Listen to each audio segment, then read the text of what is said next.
Super excited to announce the Law Firm Retreat Design Your Future being held this August 5th through 8th, 2026 in the Denver, Colorado area. Teaming up with Law Firm Architects, Power Strategy Group, we're going to be having an amazing opportunity for up to 15 firms to work on the business, not in the business. Find out more at powerstrategygroup.com. You've got to figure out what's good for you more than you have to figure out what seems to be good for everybody. Welcome back, everyone. This is Ruby Powers, your host of Power Up Your Practice, and today we have Lambert Dunn. We met at a conference I helped organize in Mexico, and he was doing a wellness speech.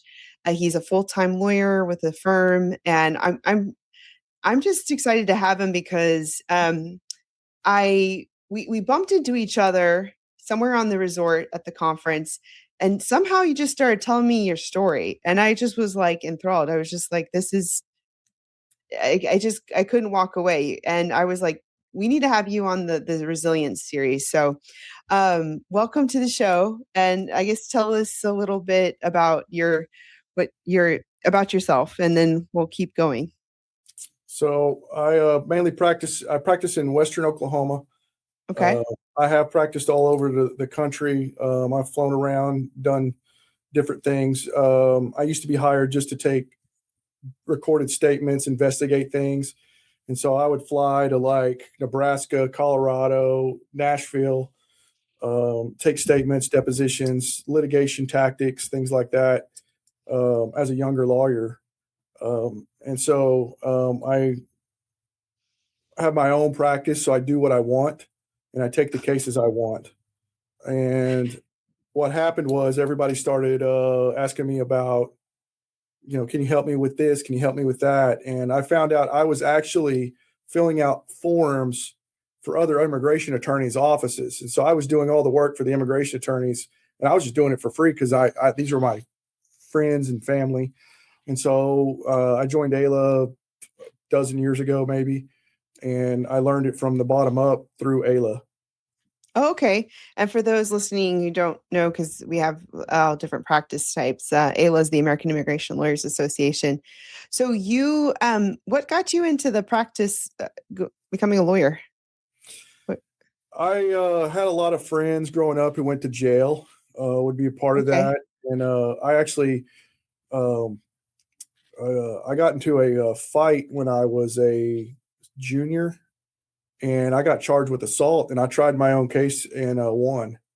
Oh, wow. Yeah, Junior in high school, or? I was a junior in high school, so I went to trial. I was like, I didn't do this. Like, this was not how. And so, yeah, I cross-examined witnesses, and I didn't know what I mean. This was a long time ago. We didn't have computers. I just winged it, and I thought, Had you been watching like Matlock or Murder, She Wrote or something? Or? The only one I'd ever seen was the guy who never lost a case. I can't remember. Okay. And I'd seen a very few. I mean, I grew up very poor.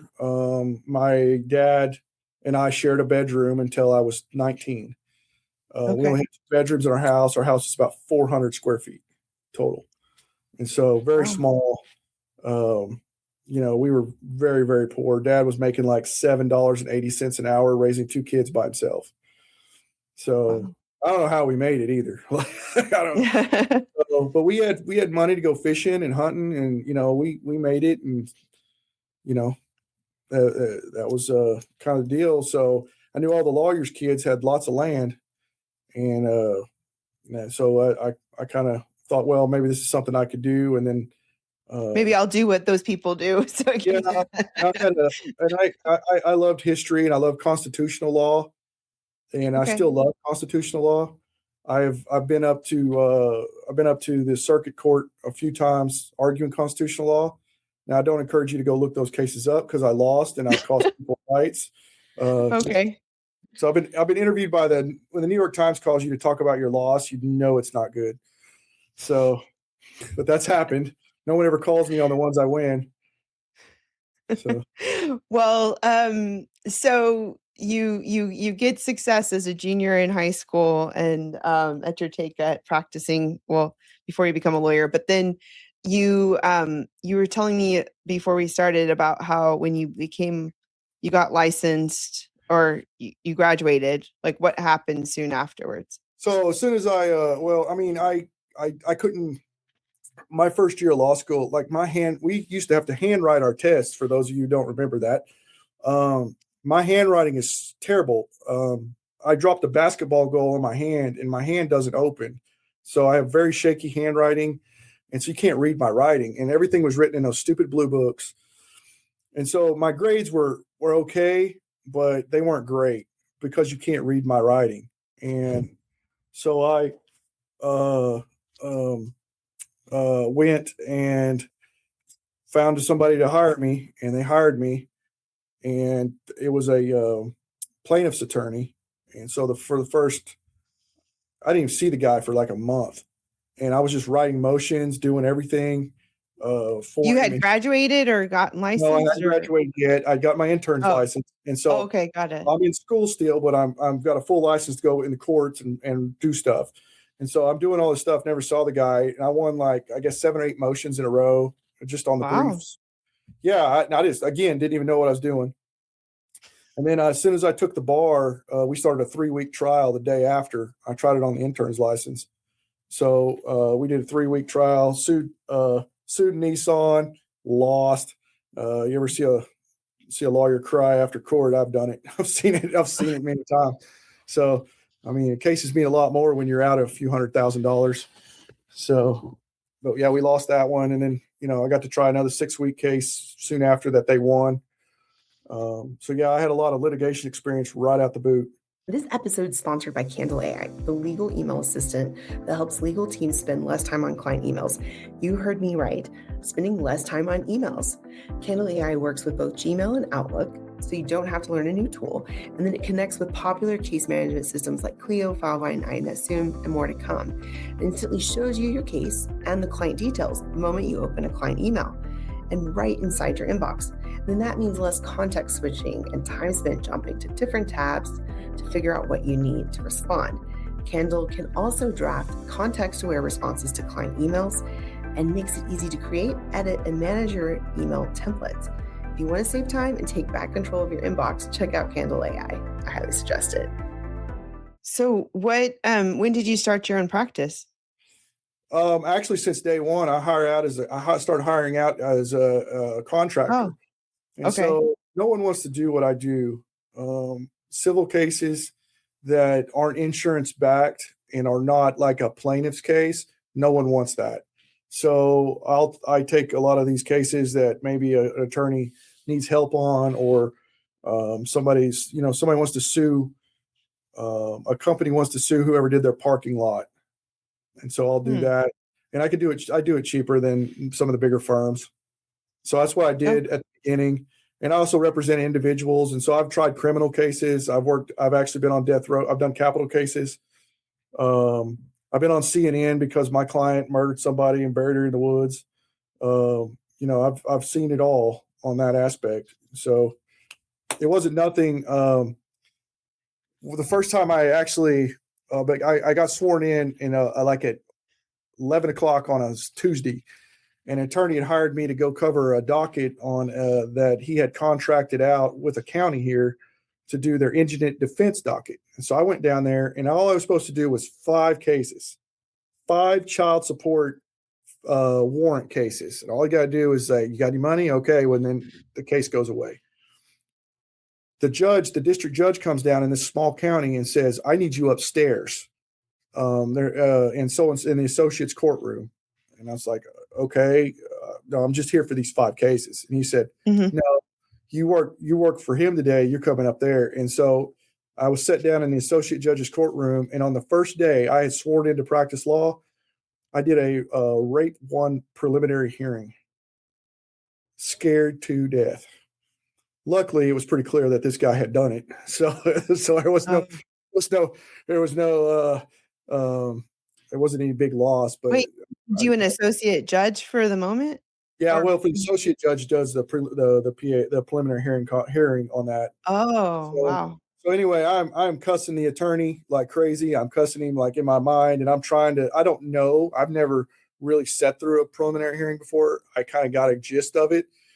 And so I'm sitting there and I battle through it. And as I cross-examined the police officer and I sat down, and the first row was the attorney.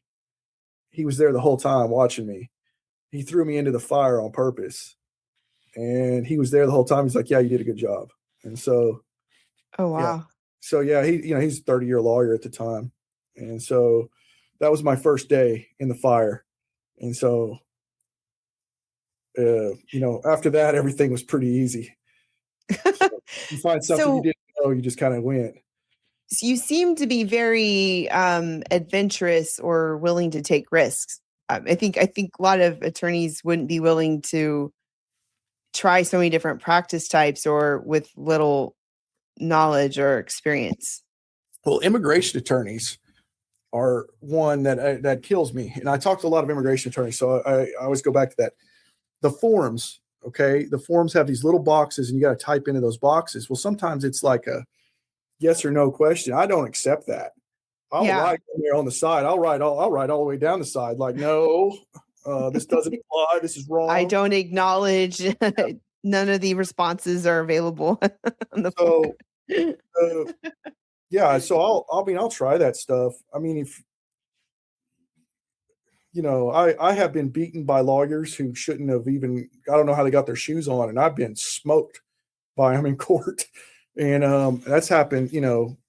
All over the place. So why should I be afraid? If as long as I get a handle on it, I shouldn't be afraid. Now I'm not out there trying murder cases anymore. I don't do capital stuff, but I wouldn't. It's not any of these other cases you shouldn't be afraid of. Maybe money or time or want to, that should be your factor, but not here. Are you in more of like a rural area where there's not as many attorneys and it's common to take on a lot of different case types, or what? You're not? Okay. In the middle of Oklahoma City. And so okay.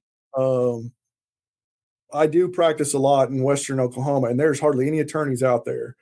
There's multiple counties with no attorneys. I've heard this concept called like legal deserts, basically. Sounds like that. How do people overcome? I mean, we know there's like Zoom and phone and mail and everything, but I know some people really still want to see their attorney. Like how do lawyers meet the need of those individuals? Well, we try as many times as we can to keep the case close, which is really hard in Oklahoma. Even the immigration court is in Dallas. We don't have a court anymore. We used to have a court here. A lot of the judges won't let you file, like some of the court clerks, county clerks, even though there's a state mandate, they won't let you file stuff by mail. So you have to drive out there. And so we just got to find different ways around that. So we have couriers. I have people out there. I'll fax something to them, and then they'll take it to their, if you're trying to get somebody out of jail or get a statute covered, some of those smaller counties, I'll talk good. Roger Mills County is one of the smallest counties in the country. It's like 2,200 people, and it's massive.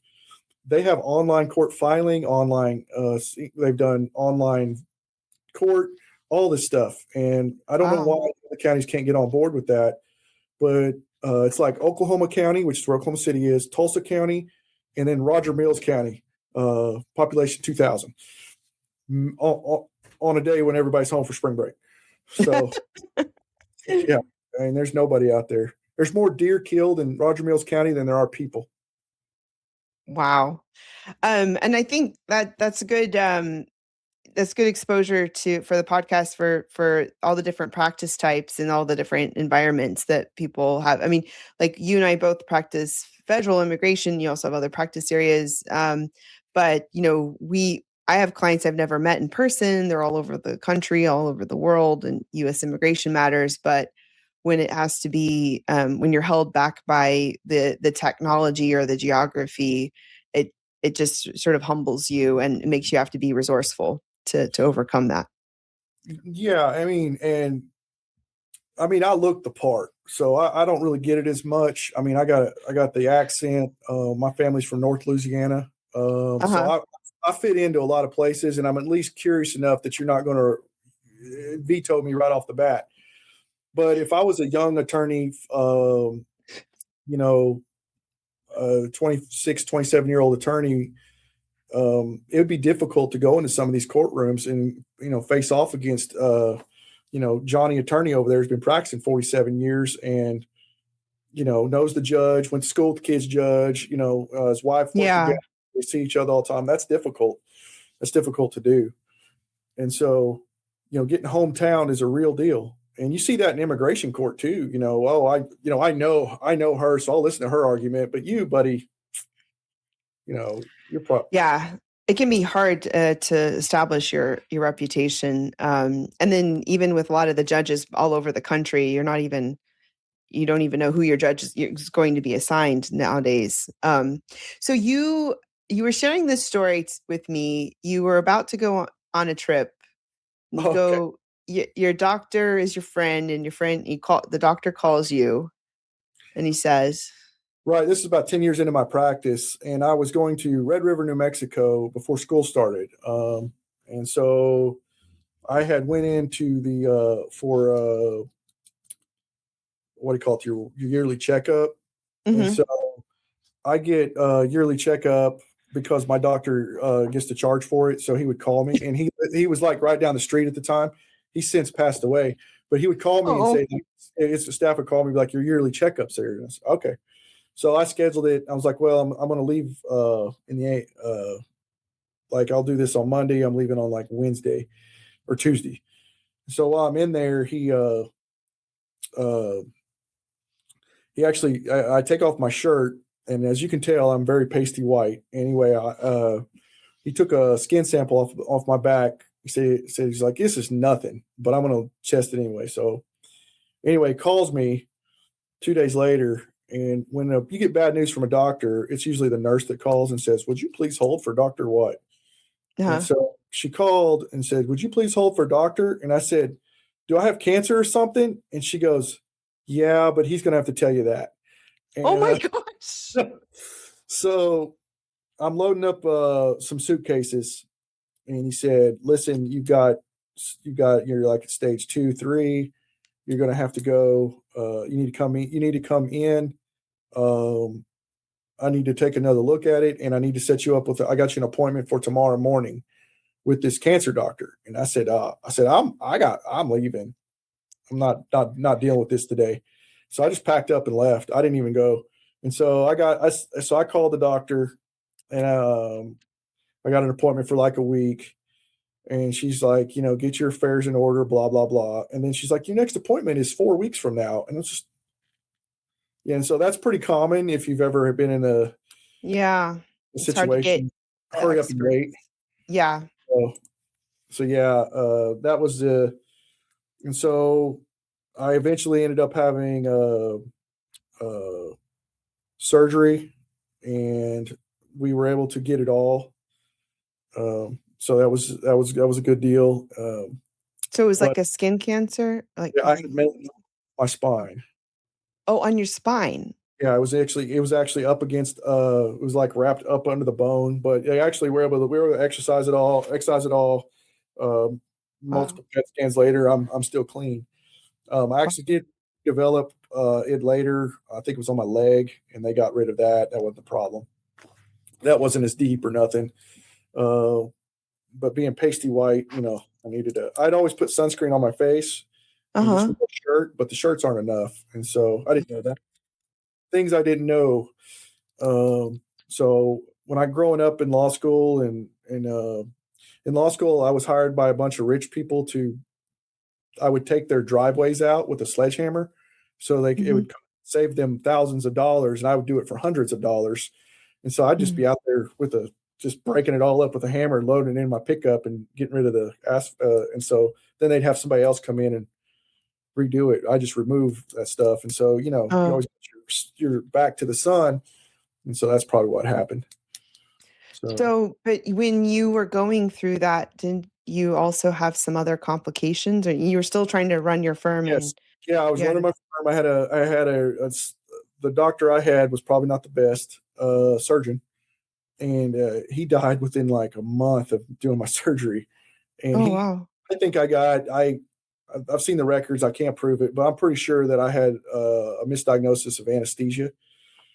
And so I had a bad reaction to the anesthesia. And for almost 2 years, I was in a complete fog. I couldn't remember where I was at. I'd show up to I'd go to court. So I'd wake up Monday morning thinking I've got court today, and I wouldn't have court till Tuesday. So I'd show up a day early. I'd get online a day early. I would, just I couldn't make things lock in. And eventually that went away. I still can't remember names very well, and that's been a real big deal for me. Before my surgery, I could literally remember conversations I had when I was 3 years old. Wow. And I still can remember a lot of those conversations. But it's not like it was. It wasn't total recall memory, but it was close. And so my style of practicing law had to change. The way I approached my family had to change. And that was a little bit hard. It was hard. It was a hard time. Are you willing to share maybe like an example of what you mean by that? Like how you're like I had a different client. systems? I had a client was needed a divorce from an abusive husband, and it was a layup divorce. He was in prison for beating her up, and so we were filing a divorce, and we went down in front of this judge to get this layup divorce, uncontested. And so I had the file, and I handed the judge, and the judge is like, "Well, this is wrong. This order's wrong. This is wrong. This is wrong. This is wrong. This is wrong." And there's like 30 or 40 lawyers in that courtroom, and they're all watching me just get hammered. And I'm like, God, how did I screw this up? And I'm just like, and I've screwed things up. So I take it. And I go, he gives me that, and I'm just tail between my legs. I go I take it and I go file it and get back. My client calls me in the afternoon and goes, "Hey, this isn't my case that we filed today." And I had given him the wrong order from a different file. Oh. So busy yelling at me, he never noticed that I had given him the wrong file. And so I actually filed a nunc pro tunc motion, which is this for that, saying, "Listen, we got to swap this out." And so I went up there, and there's about 40 lawyers in there. He's like, "Well, why did we do this?" And I said, "Well, I was recovering from cancer, and you were yelling at me." And he goes, "Oh." Signed the new one, went on way. He got unelected later on, so that's good. So And I remember you were sharing something about when you had the diagnosis. That were you able to share how did that impact? You were mentioning it impacted your family. Like how? Yeah. How did, My wife's younger than me. I had a younger daughter who was in high school, who was adopted, and she had lost her father to cancer. It was a very difficult time, and it was stressful. I'm not earning like I would. I don't have life insurance. I never got life insurance until I got married, and then I got cancer within 6 months of getting married. oh, you had just gotten married? Oh my goodness. Got married in 14. In the fall of 14, got cancer in the summer of 15. So Wow. yeah. And so my wife started drinking, and I am a complete teetotaler. I don't drink, don't smoke. I've never chewed tobacco. Nothing. I don't do any of that. My not that I'm totally against it. Like it's not some sort of religious thing or anything. I just didn't do it. That's not for me. And my wife started drinking, and I thought to myself that I thought she's drinking a lot. And 5 years later, she's been 5 years sober. Wonderful. Back, I've learned a lot about addiction, the causes of addiction, those tendencies and those things that cause someone to fall into a hole. And what's funny is lots of lawyers who come to me and ask me for advice or something. I'm pretty easygoing, and I can always tell, like, you're an alcoholic, you're on drugs. I can smell it. I can tell that, like, almost instantly. I don't know why I just either ignored it or just couldn't tell with her. But it was one of those deals. I kept my eyes closed because it was easier. This is kind of what think it was easier for me to just go make one more day. Let's just make one Mm. more. And, it was a lot all at once. It was a lot all at once.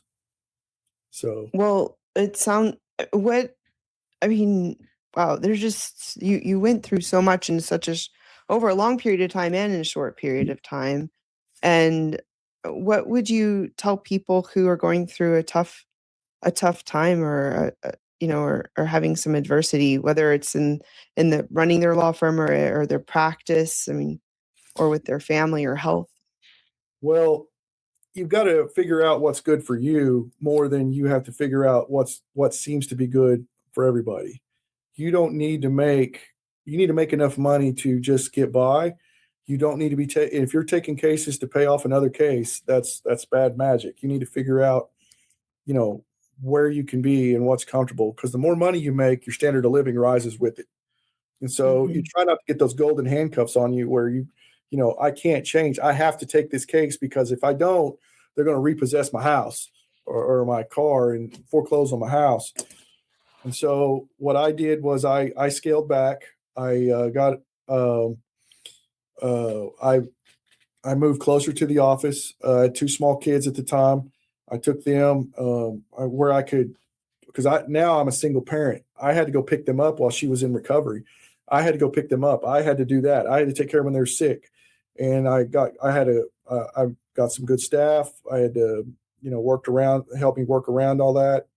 My kids know the courthouse in and out. Uh, it said on the other side of the computer from me many times while I'm doing hearings, or they've sat outside in the hallway playing on my telephone while I'm in there arguing a case. Mhm. So you don't. It doesn't have to be pretty. It doesn't have to be pretty, and that's the what I took and got by. You know, especially someone like me. I didn't come from a family of attorneys. My dad was a roughneck, and he was injured he was actually about the same time was injured in an accident. Oh, And, wow. yeah, and so he lives in Louisiana, and it's one of these deals, and it all worked out for me eventually. You got to look for the little things that say this is what's supposed to happen. The rehab I actually took my wife to was 15 miles from my dad's house. I didn't Oh, know that. I didn't wow. know it existed. I got some recommendations, and it was 3 out of the 5 were this place. So that worked out, and I got to spend some time with my dad before he passed away this last year. But I got to spend a lot more time with him because of the Mhm. location than I would have elsewhere. So everything's for some sort of reason. Try not to question it too much. And I depend a lot on my faith. I work with big time Catholic. Uh, try to be. I'm a bad example of a Catholic, but I'm working on it. So I know that we all have to find our ways to overcome the challenges. I was I did this speech like sometime last year about resilience, and I'm doing one coming up at a conference, and I made a list of a lot of things I had overcome, and someone was like, "Oh, that's like your trauma, like, I don't know, itinerary or list or something." And I was like, that's not exactly what I looked at it. Like, I just was like, these are examples of some things I overcame. And then I think when you think about what you've overcome and what you sort of remember how overwhelming and difficult it was at the time, but then you think, oh, I overcame it and I'm in a better place and I'm stronger because of it. And that's how we grow, right? We're in an uncomfortable situation and we have to stay strong. And so that's why I was thinking about like even just recently it was the March 2020. We're 6 years from that. And you think about that time in that mid-March when we all were wondering what's going to happen, how long are we going to be at home, how are we going to practice, and we made it through. And I think some of the times we're going through right now are similar. And I'm thinking we don't know how it's all going to work out, but I think we believe that it will work out eventually. And it might test us and challenge us, but and I think that we get so comfortable with the certainty of things that whenever there's something uncertain, that's the uncomfortableness, and that's when we're tested, and we could either, shrink and be fearful, or we can grow. I think you said something pretty smart there. Uncertainty. Mhm. That's how we make if you want certainty, like, you shouldn't be in a practice that makes its money off uncertainty. Like, everything we do is because you don't know what the judge is going to say. You don't know that's going to happen, and you can't control that. And especially now, the baby boomer. There's a lot of lawyers come out of the baby boom, and now they're all retiring, and those judges are Yeah. retiring. Got a bunch of new ones, and it's just a wild, wild west when you walk into a courtroom. I don't care if it's federal court, district court, immigration court. You don't know what those guys are going to say, do, yell at you, be nice to you. You have no idea. It's completely uncertain, and that really eats at people. It kills them. Like, oh, what am I going to do? I don't know. Whatever. You're gonna do whatever Yeah. it takes. Just do whatever it takes. Are you feeling overwhelmed by all the different things you have to do to run a law firm? Well, you're not alone. So many law firm owners are in the same boat. That's where Staffy steps in. More than 90 firms, just like yours, are leaning on their bilingual virtual staff for legal, administrative, marketing, and client-facing work, plus their full HR support. I currently have 11 team members with Staffy across my own firm and Power Strategy Group, and it's been a total game changer. Schedule a free initial consultation at staffy.cc, that's stafi.cc, and use the code RUBY, RUBY, for $500 off. I was recently in Mexico again for spring break, and I was realizing that just when you live in in another country, or you visit for a while, like there's a lot of uncertainty because it's not what you're used to. And I mean, I lived in 6 countries, or 6 or 7, I don't know. But basically, I was reminded about the patience and the gratitude, and I don't know. It took me an hour and 15 minutes to make a bank account, and I had to do my fingerprints 20 times each finger. I was like, why? But anyway, but I was comparing things to the US, and where I probably could have just done it online without having to talk to a human. But anyway, it's good to be we don't want to be tested. We don't want to have that uncomfortableness, but I think it's when we can take ourselves and overcome, and we go to the next level, then we're so much stronger. And it doesn't make sense at the time, like you were saying about being close to your dad, but then it ended up being a blessing because you spent that quality time. And I think when we were talking, we both lost our dads in 2025, because that's what I was thinking when you were sharing some of your story about how, because I had systems in place with my practice, I was on the phone with my sister, and my dad was quickly getting moved into hospice, and I literally was in Mexico again at the time with my other side of the family, and I rushed back to the US, and then flew to Missouri to be by his side, and I was there for a week, completely unplanned, obviously, and I was there with him in hospice, and he died the following weekend. But I think about how I had a team in place, I had systems in place, I was able to walk away. And that was only for a week. Like, unlike your story, yours was over the span of years. And that must have been so difficult. Well, I mean, everything's difficult. I think life is difficult, and people try to keep skirting that. Like, ain't nobody promised this was going to be some sort of game show that there's a prize. Like, it's just going to be difficult, and, just make it. And, if you're lucky, and you put the work in, and you make some good decisions, you can be profitable at it. And so I think of my life as more of just getting by, and then the profit is more of a bonus. It's more of and so. Well, Lambert, I love your optimism and your realism. We're moving to the rapid questions section. So what would you consider your superpower? I read that. I don't know if I have a superpower. My superpower is being pretty steady. Like, Uh-huh. like I don't get too excited. I don't get too low. And so probably being I like to do things, and I'm not afraid to do things. I think would probably be something like that. I don't know if that Yeah. answers your question or not. No, it's sort of funny because I feel like I can guess what people are going to say after I've interviewed them. But yeah, I think you're right. It sounds like it from what you've shared. What would you say is a habit that contributes to your success? A habit that contributes to my success. That'd be I try to be the same thing as my superpower. I'm trying to be like just as steady as I can. Like I try to be on time, do the best I can. I'm not perfect at it, but yeah, I'm not going to get overly excited. There would probably be overly excited one way or the other. So I'm going to screw up, and I'm really good at some stuff. I'm really good on my feet. I'm really, I say some stupid stuff. I'm the only guy you've ever met that's been admonished by 3 different bishops. So, and I'm not a priest either. I'm just a guy. So, Wow. so yeah, I've been in all kinds of weird situations. So just Well, take it. sounds like it.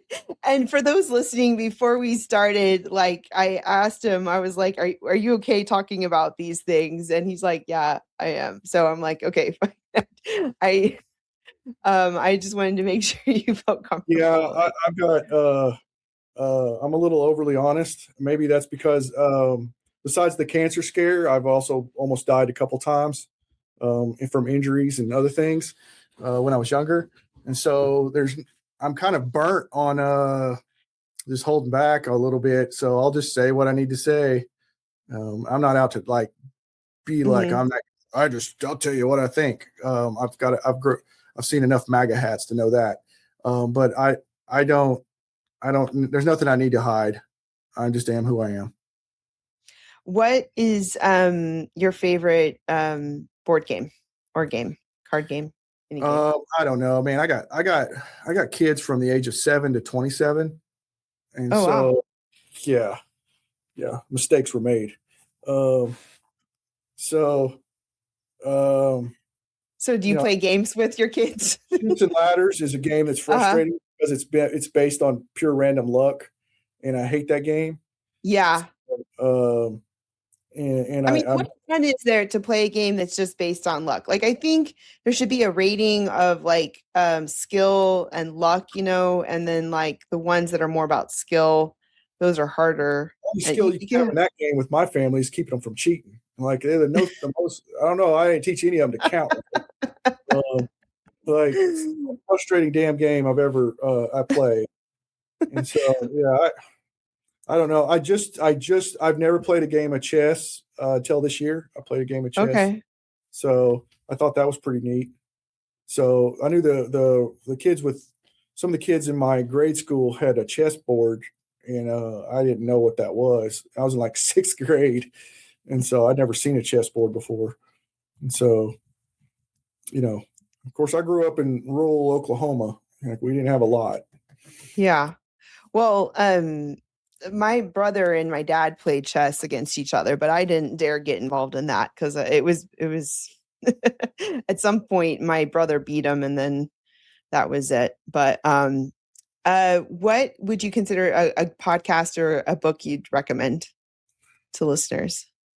I actually just posted this to the wellness board. I'm reading right now, Testimony of Hope by Francis Xavier Wynn. He's was a priest he was a bishop in Vietnam, got put in prison by the communist Oh, government. Yeah, he like started all. wow. And what's um, what's interesting about this book is his story is he had started all this stuff inside uh, his diocese, and he got all these plans and doing all this stuff, and then they put him in prison in solitary confinement, and he can still hear the bells from his church.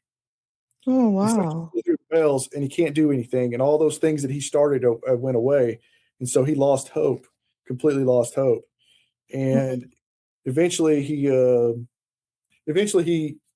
got his wits back around together and found a little faith, and he started converting all the prison guards and then all the prisoners, and then Vietnam had a kind of enough of him, and the Vatican sent a plane, picked him up, and he was deported from Vietnam. So he ended up working